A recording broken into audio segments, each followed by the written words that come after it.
You're having a hard time falling asleep, you can use your 4-7-8 breath.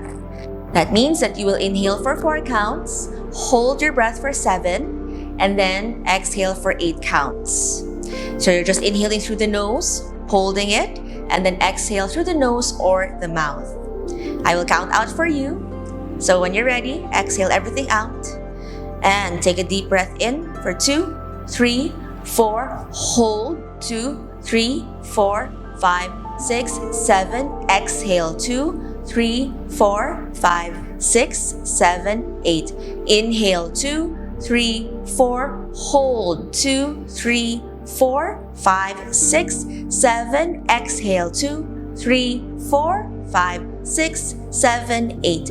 Inhale 2, 3, 4, hold 2, 3, 4, 5, 6, 7, exhale 2, 3, 4, 5, 6, 7, 8. You can continue just like this, and then when you're done, take a deep breath in and exhale, sigh it out.